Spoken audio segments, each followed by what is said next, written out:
Good morning, chers élèves.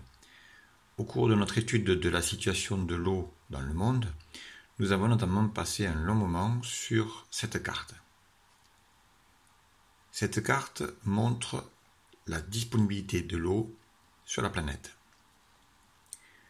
Grâce à la légende, nous avons constaté dans un premier temps que l'eau était disponible dans la plupart des pays du monde, ici en bleu.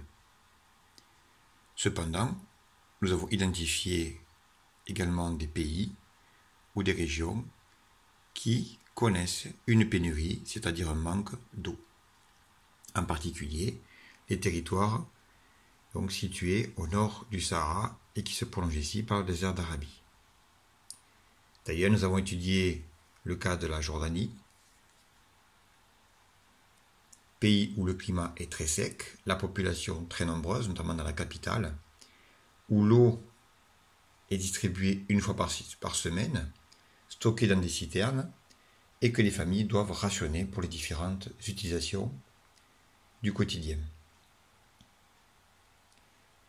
Certaines familles n'ayant pas une citerne en bon état, donc l'eau n'étant pas potable, doivent même acheter de l'eau en bouteille. Donc le budget consacré à l'achat de l'eau dans la Jordanie et dans d'autres pays à climat très sec est largement supérieur à celui d'un Français. Voilà. Dans certains pays comme le Maroc ou l'Algérie ou la Tunisie, l'eau est parfois distribuée que quelques heures par jour.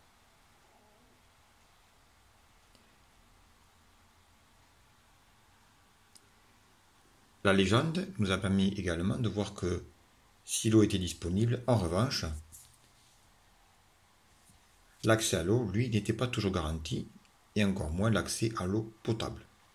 En effet, tous les pays assurés sur la carte sont des pays où la majorité de la population ne dispose pas d'un accès à l'eau potable. C'est le cas en Inde, par exemple, mais surtout dans tout le centre de l'Afrique.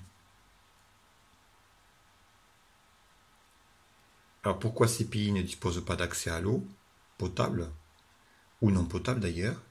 Eh bien tout simplement parce que ce sont des pays qui n'ont pas les moyens, c'est-à-dire l'argent, pour aménager des réseaux d'eau.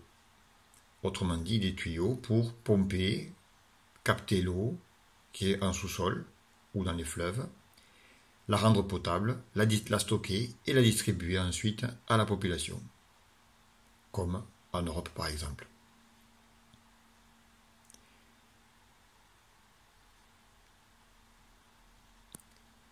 Autrement dit, dans les pays pauvres, le manque d'argent provoque également un manque de réseau, qui vient parfois se cumuler au manque d'eau tout court dans les pays ici désertiques chauds.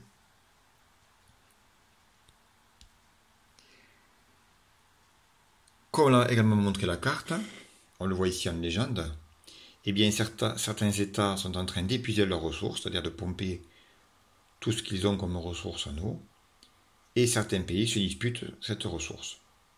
On parle carrément de guerre pour l'eau. Nous avons évoqué plusieurs cas de fleuves disputés entre deux pays, par exemple. Le Nil ici, fleuve indispensable pour l'Égypte qui ne pouvait pas faire d'agriculture, est bien disputé entre l'Égypte et le Soudan. En effet, le Nil prend sa source sur l'équateur, puis ensuite descend vers la mer Méditerranée, dans laquelle il se jette.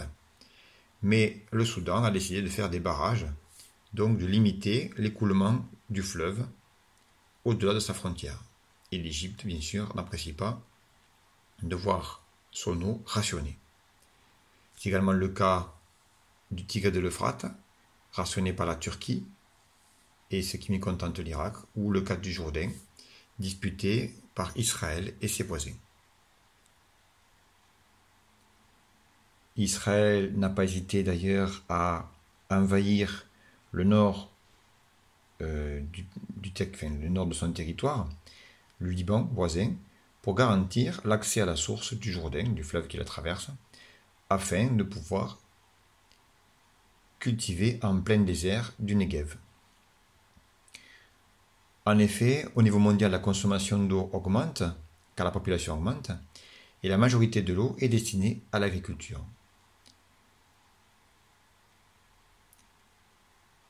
Vient ensuite la consommation d'eau pour l'industrie et enfin la consommation d'eau pour les usages domestiques. Alors que faire pour garantir à ces pays en manque d'eau et en manque de réseau d'accéder à l'eau potable d'ici 2030, puisque c'est des objectifs de développement durable? Eh bien, c'est les aider financièrement à créer ces fameux réseaux dont on a parlé, dont on voit ici une image. Voilà. Dans les pays riches, eh bien, notre priorité, c'est de faire des économies d'eau, non seulement à domicile, ce qui représente à peine moins de 10% de la consommation mondiale, mais en réalité, comme nous l'avons vu, eh bien, notre consommation d'eau est largement supérieure, puisque notre empreinte eau est importante, car nous consommons également, sans le savoir, sans nous en rendre compte, ce qu'on appelle de l'eau virtuelle, c'est-à-dire que dans chaque produit de consommation courante, eh bien, il a fallu utiliser de l'eau pour sa fabrication. 200 litres d'eau pour les pommes de terre, plus de 4000 litres pour un t-shirt, plus de 16 000 pour un kilo de bœuf, et plusieurs milliers pour une automobile. Nous avons donc vu que nous pouvions agir concrètement par des petits gestes du quotidien, préférer la douche au bain, mais également changer nos habitudes de consommation alimentaire ou de consommation de biens du quotidien